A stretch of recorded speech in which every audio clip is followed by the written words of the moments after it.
The idea of death is deeply embedded in British culture. The world of burial is one of graveyards, weeping angels and floral arrangements, as well as crematoriums and urns. We are pretty much still stuck in the Victorian values of death and the rituals surrounding the deceased and burials. These traditions not only fall short for individuals and grieving families, but may also harm the environment. In addition to being toxic to humans, embalming fluid is damaging to the environment as well.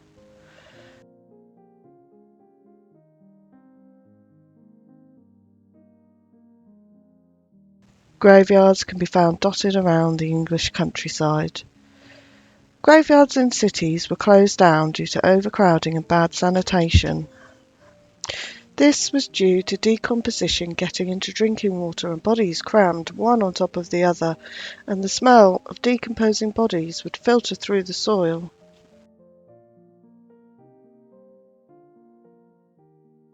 Cemeteries were opened up on the outskirts of towns and cities, and new burials were only allowed outside of the city walls. This meant that most graveyards were abandoned. As people grew up and moved on, loved ones were forgotten and the graveyards were barely maintained.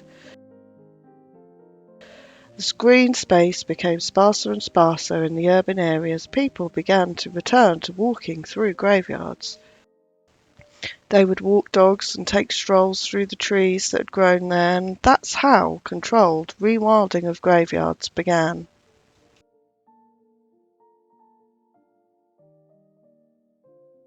Rewilding is something that is being increasingly adopted by graveyards across the country. It is about giving nature a helping hand to recover and thrive. It is about allowing animals and plants to flourish in places where they have been lost.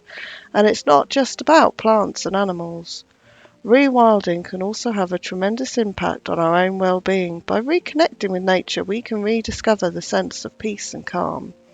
We can also find solace in the knowledge that when our time comes, we leave behind a wilder, more natural world. Rewilding in graveyards have a number of benefits. Firstly, it can make graveyards a more pleasant environment. By reintroducing plants and animals, we can create living, vibrant places full of life. We can also encourage biodiversity and create important habitats for pollinators and other species. Secondly, rewilding can be an important tool in the fight against climate change. By encouraging plants to grow in graveyards, we can increase carbon capture, absorb pollution and reduce runoff. And thirdly, rewilding will help improve public health. Studies have shown that spending time in nature can reduce stress and improve mental health, leading to better overall well-being. Finally, by restoring nature in graveyards, we can encourage people to reconnect with the natural world. This reconnection can be a powerful experience, allowing us to reflect on the circle of life and our own place in the world.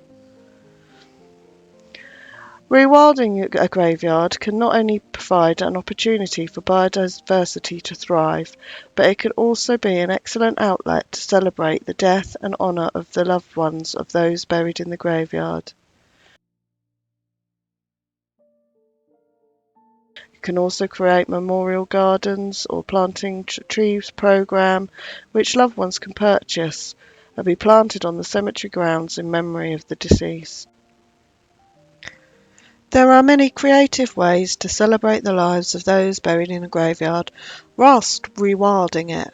For instance, if you introduce sculptures to the grounds in honour of those that have passed away, this will allow visitors to explore interesting pieces of art while they navigate the graveyard whilst bringing life back to death.